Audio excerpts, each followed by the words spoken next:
But I think people forget that all of these companies started off with humans going out into the street and making that business work.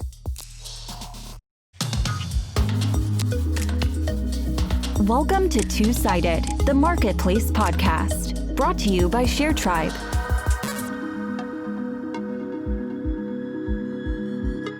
Hi, I'm Sjoerd, CMO at ShareTribe, and I am your host. In today's episode, I speak to Sophie Adelman about talent marketplaces. Sophie has a lot of experiences with that. She was the first international hire at Hired.com, a tech recruitment marketplace. There, she led the expansion of Hired from the US into the UK. And after that, Sophie founded WhiteHat, which matches ambitious people with an apprenticeship at employers. We discuss how liquidity works in marketplaces like this, how all marketplaces basically start off as a managed marketplace, how important it can be to educate one side of your marketplace, and the general importance of data. A terrific talk altogether, and again, filled with some real gems. A quick note on the audio quality. So Sophie sounds fantastic, but it turned out after the recording that there had been a small buzz on my side. Our amazing producer, Nemanja, was able to reduce it significantly, but at times you might hear a strange light buzz when I'm talking. So no worries, there's nothing wrong with your audio setup, and I apologize for any auditory inconveniences, but this just happens sometimes. Now, enough said, let's listen to Sophie discuss talent marketplaces. Enjoy!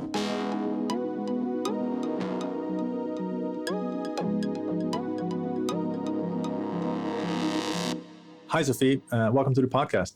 Thank you for having me. Hey, before we dive straight into all the marketplaces, maybe you can tell the people at home a little bit about your background, kind of up until Hired, because that's where I want to straight dive into a couple more questions.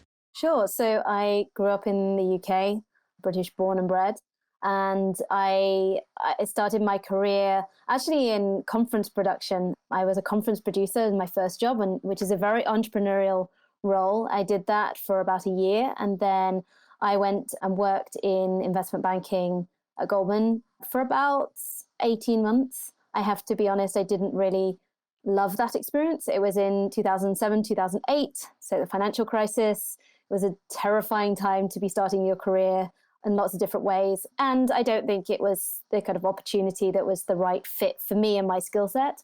But it was a great learning experience. And then from there, I went and worked at Egon Zehnder, which is an executive search firm, doing sort of searches, management appraisals, really understanding how companies are built and how people think about talent and talent assessment, which has obviously been a thread throughout my career and something that I feel very passionately about. I then went off and did an MBA at Stanford. I am very happy to talk about my experience of an MBA. I think it's a very personal choice why people go and do that, but I had an amazing time, and I feel the lessons I learned from that are now coming into play 10 years later.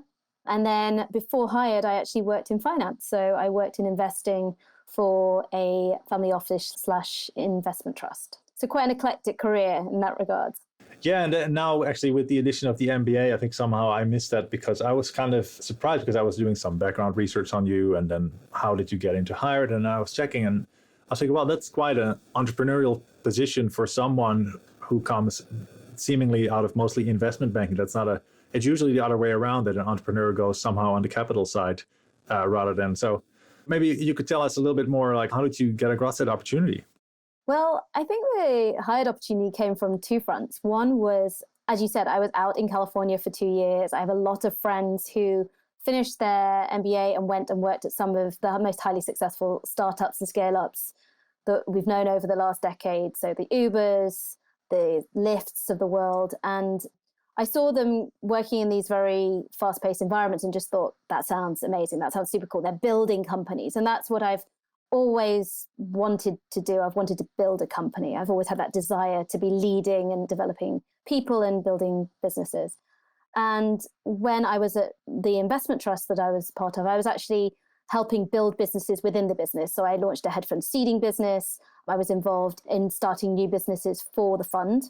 And so I got to scratch that itch a little bit, but not fully.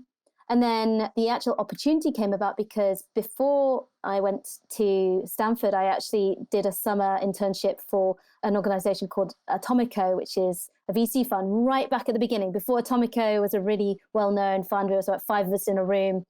and got to see how startups worked, and both internally in a VC fund, but also in their portfolio companies.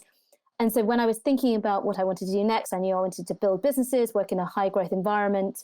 I reached out to the Atomico team, and they told me about the Hired opportunity. And it just felt like it fitted perfectly with both my aspirations and my experience having worked in the talent space.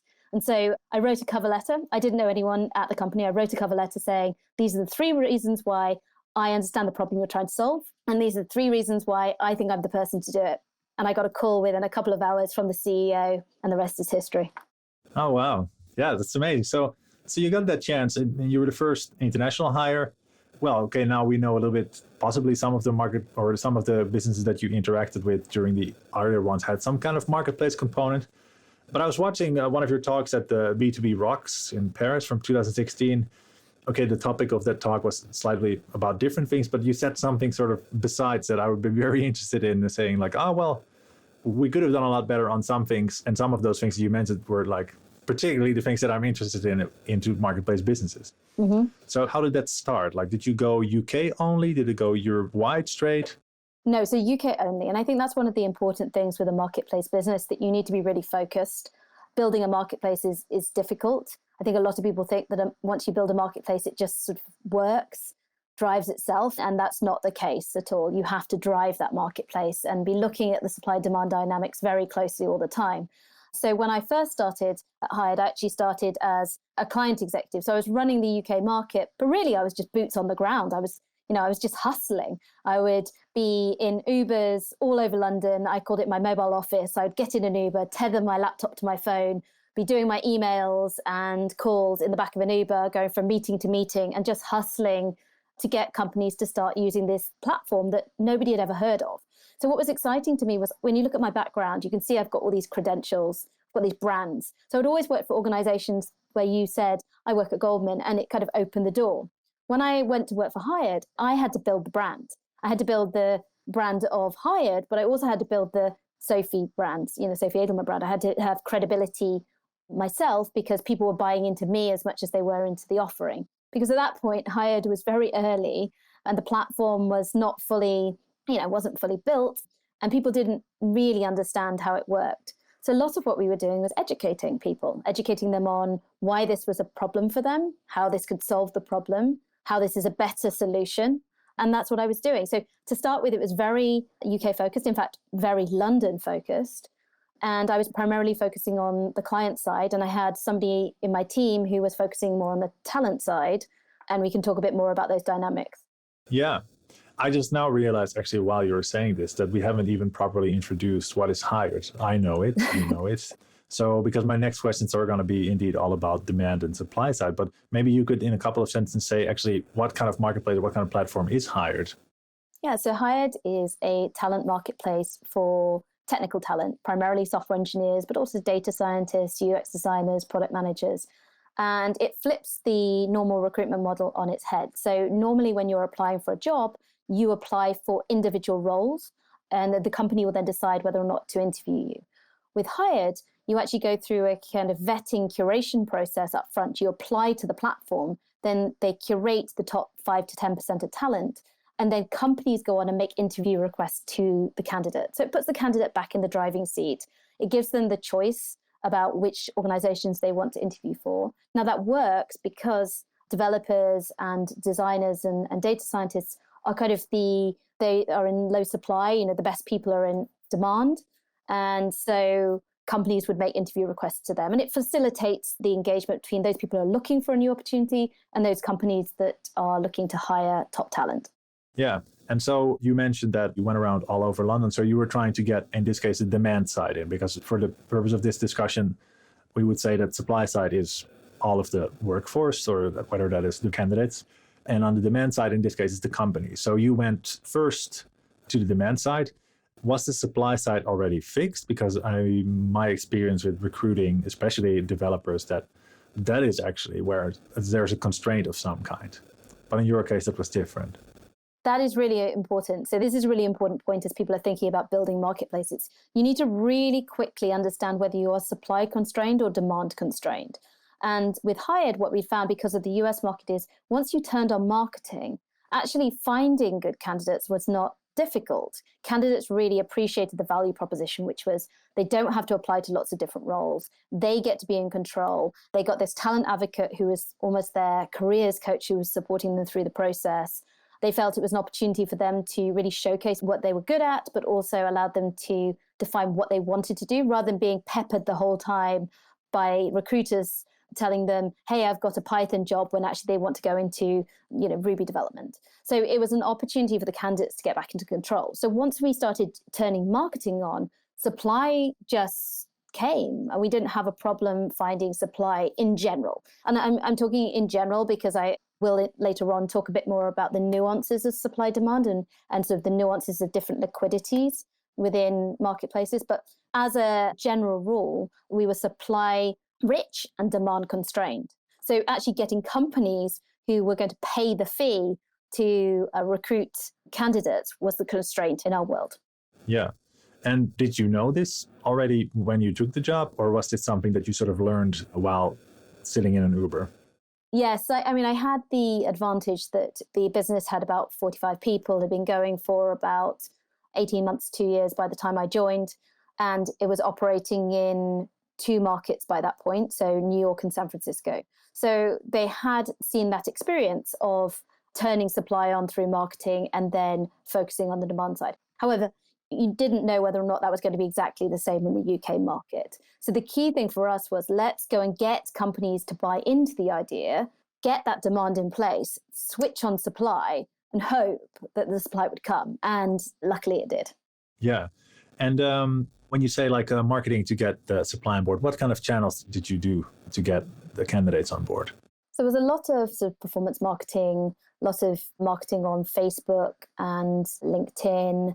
Once we had candidates in place, there was a lot of referral-based marketing. So candidates would refer other candidates, and if those candidates got hired, they would get a cash incentive.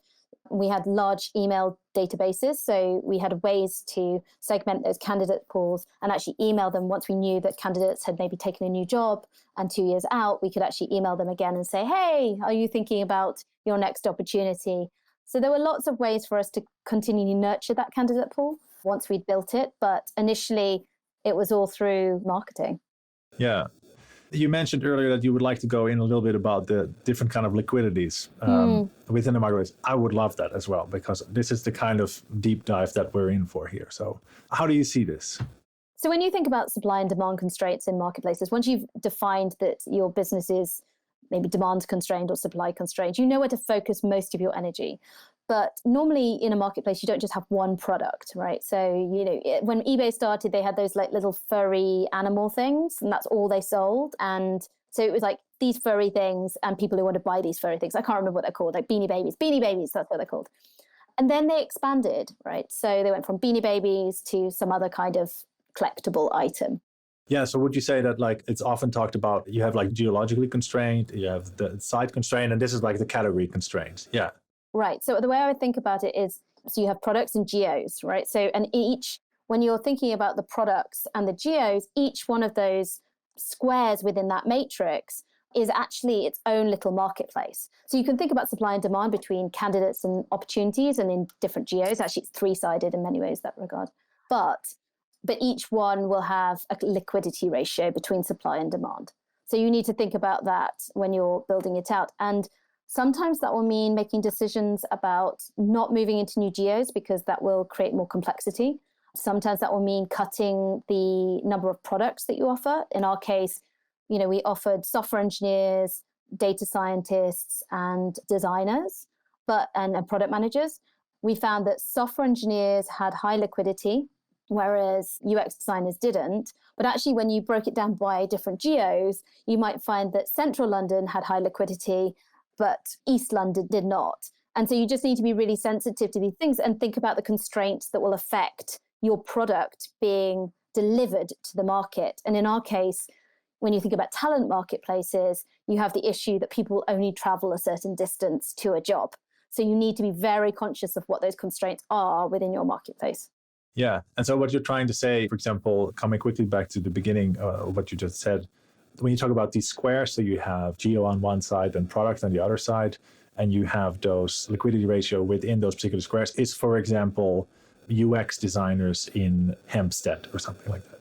Right. And you'd be looking at the supply demand dynamics between that. So how many roles do you have within 4 product designers within Hampstead, and how many candidates do you have, and what's the ratio between them? And then you'd rag rate, so red, amber, green, whether or not you had high or low supply, and then make decisions about whether to invest more in an area or not, or remove that area, geo or product. And how did you measure that? Did you have a data scientist on board, or because this sounds incredibly complex? It's not actually very complex, because you just, as long as you've got the data. So the key thing when you're building out a marketplace is to be tracking, having good audit trails of what people do, but also be early on building the infrastructure to be able to collect the data on the supply and demand and the different characteristics. So then you can use a business intelligence tool, a Tableau, a Looker, to be able to cut and dice the data. Now, actually, these ratios are quite simple to calculate, obviously, once you have that data in place.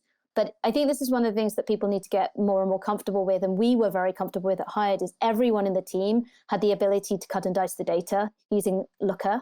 And we all got very good about manipulating the tool. And so I would look at, the jobs that we had on the platform, and I'd be able to look at the supply, and I'd be able to then call up my colleague in San Francisco and say, hey, we're really light on Python developers. Hey, can you do a campaign about Python developers? We've got loads of jobs. And so it allowed you to pull those levers. And I think one lesson that I've learned from now working in 2 marketplace businesses is you need somebody who's always thinking about that supply-demand dynamic, and you're always constantly adjusting between the supply and the demand. It's a fine balancing act, which is what makes it fun, because you're not just bashing one thing. You need lots of different tools the whole time. Yeah, I always like to quote Simon Rothman, who says that liquidity isn't the most important metric. It's the only metric, for a marketplace. Yes. We see that come back again and again at ShareTribe, especially. That's one of the sort of earliest advice we try to give, that indeed try to make that square as small as possible and fix it within those constraints and then go out. So I'm always happy to hear that that is actual advice that people have got. All right, so cool. That was your hired adventure. I think we went really nicely deep down the marketplace rabbit hole, which is fantastic. Nowadays, you're doing something else. Could you tell us about that? Yeah, so I left Hired at the end of 2016 and joined my co-founder Ewan to build WhiteHat. WhiteHat is on a mission to build an outstanding alternative to university in order to democratize access to the best careers, build a diverse group of future leaders. So it's another talent marketplace, but it also has the element of actually training people to become future leaders through an apprenticeship model. So we do 3 things at WhiteHat. We have our marketplace, which is how do you connect the high potential talent to companies for these apprenticeship opportunities. And I can talk more about that. But just to explain the second and third part, the second part is we then actually deliver the training in partnership with the employers to help people to become software engineers, digital marketers, data scientists, business people within an organization right at the beginning of their career and throughout. So they do these long duration apprenticeships, really innovative, very applied learning based, really what we all need in order to continually develop ourselves through our careers. And the third piece is community, because if you're going to build an outstanding alternative to university, you need something that gives the university experience that people get of building friendships, building social capital, building professional networks, the opportunity to develop a growth mindset and build confidence. And so our apprenticeship offering also incorporates a community offering where we do talks, we have inspiring talks, we have social events, we have sports teams. It's a very active community. So these are the 3 things we do. But I know we're primarily focusing on the first part, but if you think of that as being part of the facilitation of how do you get diverse talent, and by diverse talent, I mean people from all backgrounds, including particularly socioeconomic diversity. I think that's the biggest blocker for many people to be their best self, to realize their potential. And we connect those people to great companies to start apprenticeship opportunities. Wow, that sounds amazing. I mean, I can see that specifically in the UK. Of course, there is class difference in many countries, especially across Western Europe. But my experience with the UK, that is where you have the private school system, and the public one is actually the private one, and then there's the state one, which is the public one. That's correct. So public means Eton, Harrow, these kind of elite schools, and then Yeah. How did this idea get started? So my co-founder Ewan came up with the idea of how do we reinvent apprenticeships? And when we got together, we sort of reinvented that into the idea of how do we build an outstanding alternative to university with apprenticeships as a mechanism to do that, but not the only solution. So the ambition is bigger than that. The ambition is, given university doesn't provide either employers or young people or people throughout their career with the skills they need to be successful in their careers today and in the future, as the future of work changes, how do we build an alternative model, an alternative pathway that's equally as prestigious to the best of universities and actually give people that alternative path? So that's where the idea kind of came from. Yeah. So WhiteHat is building a new future for work. So how does WhiteHat see that future? We see people doing very different jobs in 10 years' time from the ones they do today. And therefore, as a workforce, we need to be constantly upskilling and investing in our people so that their skill sets match the needs of employers. And I think the onus now goes on to companies to actually continually invest in people's development. Historically, it was a responsibility of the individual to train themselves. But actually what they were going through was academic training. And then once they hit the desk on their first job, they actually had to learn how to do the job. So in many ways, we all did an apprenticeship. It just wasn't structured as such. And there was huge variability in terms of the amount of training and support that we received. Now, in the future, and actually I'd say the future is today, people are now starting to require that ongoing training and development. It's something that Gen Z and millennials really care about, which is, how are you going to develop me? How are you going to set me up for success for the future? And companies recognize that by investing in the skills, not only do they close that gap in terms of skill set that they need and the availability of talent, they create retention opportunities for their staff. They're really investing in the future productivity of their teams, and it will allow them to actually be much more innovative in the future. So for us, future of work is all about skills and training and development, because we expect that, in 10 years' time, 80% of the jobs that exist don't exist today. Yeah, I can relate to a lot of the things that you're saying. I mean, I studied actually English language and culture, then cultural analysis, so full-on liberal arts or humanities degree, and now I'm like marketing. So there's a connection somewhere. But yeah, I did not get trained for this job through institutional education in that way. That's really interesting, because I saw last year a presentation on the Marketplace conference she's called Florence Arret. She works for Adevinta Ventures. And she actually said kind of two things that now resonate with what you're saying. So first of all, she's saying that the linear career path is gone. Mm-hmm. So people, just because of the way the job market is progressing, becoming more and more flexible, people will very likely, and especially indeed the younger generation, will very likely start 1, 2, or 3 careers, not just one. And then also, indeed, because of this work is becoming more and more flexible, whether actually the candidates or the workforce likes that or not, it just forced basically training on people. It basically comes from both sides. It's not just that the generation wants it, but also the sort of, I can't recall the numbers, but the average career that someone has with the company has gone down by 80% over the last 10 years or something like that. Yeah. I think it's something like most people stay on an average sort of 2 to 3 years at a company. I think it's the idea that you will stay in the same company for your whole career has basically disappeared. And even if you do stay in a company for a very long time, your job changes. So I think one of the reasons that people stay at companies like Google and Unilever is because every 18 months, their job completely changes and they have to relearn. They have to develop new skills, and that's exciting and engaging. So we've got to continue to be investing in people's skill sets. Yeah, no, I can relate to that. I mean, my dad retired from the same factory where he has worked for 50 years, literally. Wow. Which is, but this has happened in one generation. And I can see that indeed, institutional education did definitely not catch up with that development for that particular aspect. So how is WhiteHat constrained? Coming back to the hired situation, are you supply constrained? So supply in this case, meaning the candidates. Are you demand constrained in terms of the employers? What's the situation with WhiteHat? So we are demand constrained. Again, similar thing as with Hired, that it's about getting companies to start engaging with apprenticeships and trying to hire this young talent, because it's something that they haven't really done before in the past. So a lot of what we did early on was education. What is an apprenticeship? Why do you need to build a pipeline of talent? How does this help improve your diversity metrics? How do you assess for high potential when somebody doesn't have a degree? Because most companies just use a degree as a checkbox to say, oh, this person is going to be good enough to join my company. Well, we all know that academic success and professional success are not correlated. I think Ernst & Young did a big study where they actually looked at their apprentice group and their graduate group, and they looked at their performance during their accounting exams, and they found that the apprentices actually outperformed the graduates. They also tend to stay longer. So I think we can quite happily point to the fallacy that somehow if you are academically smart, you're going to be good within a role in a business. And I think most people would agree that most of the things they learned were not from their academic environment. So we are definitely more demand constrained in that regard. And how do you go about solving that currently?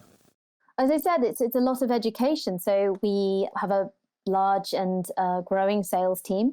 We're really focused on how to help companies understand not just the value of what we offer, but the need that they have as an organization to invest in their future workforce, invest in their current workforce, because apprenticeships are not just for young people, leaving school, they're also for people throughout their career. So how can they use that concept to develop their people? And so it's this piece of, let me understand the problems you're trying to solve as a business, and let me show you how we as an organization can support you in achieving those goals, whether that be, building a more diverse team, whether that be closing their skills gap, whether that be training their managers. There are ways to solve that problem through an apprenticeship approach. So in Hired, coming back to Hired, you basically had a platform that you could sort of pick up and take to the UK and get started. With WhiteHat, you founded that company. So I'm very interested, obviously also because of the background of the company who is bringing this podcast to everybody. What was your first version of WhiteHat? Very manual. So one of the things I was going to say about marketplaces earlier on is that all marketplaces, when they start, are facilitated. I think a lot of people think that they just work, but actually behind the scenes, you've got people who are doing this matching, because in a marketplace, it's all about getting the supply matched to the demand, or the demand matched to the supply, and helping them find each other and make that connection, and for the transaction, whatever the transaction is, to occur. So when we first started, we didn't have a platform. We had a very basic website with a form that people could fill in, both for candidates and for employers. But people still actually just called us up. So we had a phone number on the website, and people would just call up and say, hey, I want to do an apprenticeship. Very limited inbound from employers. So again, that was how do we go out and generate that demand. But on the supply side, it was either young people calling or their parents calling. And then we'd take them through our vetting and curation process. Now, if they filled out the form online, at the beginning, it was incredibly manual. It was, what have they done previously? What do they want to do? What kind of competencies do they display? Have they had any work experience? Have they had, any leadership experience? What do they do? And then we'd actually invite them in to a physical assessment center, essentially, to assess them. In the first iteration was done on paper and spreadsheets on Google. And we had the roles up on a whiteboard in the office. And then we had the candidate in a spreadsheet, and we'd manually do the match, send the email, and it would be all done like that. Now, what's great about that is if you can build a business where you've got a supply demand dynamic, it is a marketplace, but you can actually generate revenue without any technology, then you know that you have the ability to develop something that will be more facilitated, and you can invest in building that marketplace. Now, I obviously, because of my Hired experience, I had an idea of what I wanted the back end of that system to look like, how I wanted that matching process to work, how I wanted to create efficiency in the candidate vetting and the employer vetting and the connection process, and building that data architecture behind. But at the beginning, we didn't have the money or the resource internally to do that. So then we had to start building out sort of an online application, a platform process. And that was sort of V2. And now we're probably on V25. But V1 was very manual. Yeah, fantastic. It's great to hear. Also, in an earlier episode where I talked to Charles, who you also know from Florence, he told me a similar story that their first shifts matching also happened in Google Sheets, which is fantastic. Yeah. It's the right way. I still have pictures of that. So sometimes when I'm doing the team, what we've developed on the product and tech side, because I look after the product and tech team at WhiteHat, as well as some of the other teams. And when I show them where we are today, I also remind them how far we've come by showing them the original spreadsheets and how we calculated all these different metrics manually. Well, you say, of course, but it's not actually that logical. I think many people maybe especially people who you could benefit from a prior experience and working a little bit more with startups and maybe realizing that the idea is probably more important than the initial execution. But I think often people, and we see that also at ShareTribe a lot, people are they would like to build Uber in a day, everything including SMS notifications, geolocation, any kind of thing. So I'm actually... But I think people forget that all of these companies started off with humans going out into the street and making that business work. I mean, I had friends at Uber, and when they launched new markets, they'd literally go around and find cab drivers and talk to them and convince them that this new startup was something they wanted to do. And I think at the end of the day, it's all about sales, but you have to show this product market fit before you can start spending money on building product. And importantly, if you build a tech product before you understand what you need and what dynamics you need to develop and generate and the efficiencies you need and what the priorities would be, you'll end up building something that doesn't actually work. So I actually think that those organizations that don't start by using spreadsheets and whiteboards are missing a trick, because you learn a huge amount and it allows you to know where the pain points are in your process. Yeah, and it really, we always sort of hammer on this idea that, well, you first need to validate this idea somehow. So it doesn't happen until the first transaction happens, which is a nice segue into my question. What was the first transaction for WhiteHat? So we worked with a lot of very small companies early on. Before we started working with the Santanders and the Skies and the, Googles of the world, we worked with very small companies. We had to build our reputation. So I think the first placement was with a company called Servest. I think that's right. In facilities. I can't remember exactly. And we went on to law firms and small tech companies. Quite frankly, at the beginning, it was just anyone who was willing to take on a young apprentice and invest in their development. And then we learned along the way. And I think you have to start with low risk. I think the companies that start by trying to win the big deals straight off the bat with these big companies are setting themselves up for failure, because those big companies require a lot of support, a lot of account management. They want things to be bespoke, and you can actually refocus your entire team to build something for that big client. Whereas if you can establish yourself and say, no, this works for lots of small companies, then you can actually go to the big companies and say, no, we built something we know works. You need to adapt to us. And that's more how we work now. We are the experts, and they start to sort of listen to our advice. Yeah, but of course, it has taken you a couple of years to build that position, like what you mentioned also with the education and everything. Yeah. Hey, this was super insightful. I got so much out of this already. I learn everything. Every time I learn something new. And I really like the idea of this squares thinking. So thanks for that. Time for a final plug for the people in the UK. I think, isn't WhiteHat UK only for now? Yes, we're only in the UK right now, but the plan is to move to the US early next year. So. Oh, wow. So where can people find WhiteHat? So if you go to whitehat.org.uk, and if you're a company that's looking to take on apprentices, then you can click on the employers tab, and somebody in the team would love to speak to you about the different kind of apprenticeships that we offer for both young people, bringing on new talent, because I know a lot of companies aren't hiring right now, so something to keep in mind for the future. But also if you want to invest in your existing talent, even if they're furloughed, which a lot of companies are doing right now, you can actually start somebody on an apprenticeship during their furlough period. And it's a great way to keep people engaged and active and developing their skills while they're on furlough. So it's very timely right now that people are able to invest in their development. All right. Thank you very much, Sophie. Wonderful. Thank you. Thank you for listening to Two-Sided, the Marketplace podcast. If you enjoyed today's show, don't forget to subscribe. If you listen on iTunes, we'd also love for you to rate and give us a review. If you got inspired to build your own marketplace, go visit www.sharetribe.com. It's the fastest way to build a successful online marketplace business. Until next time.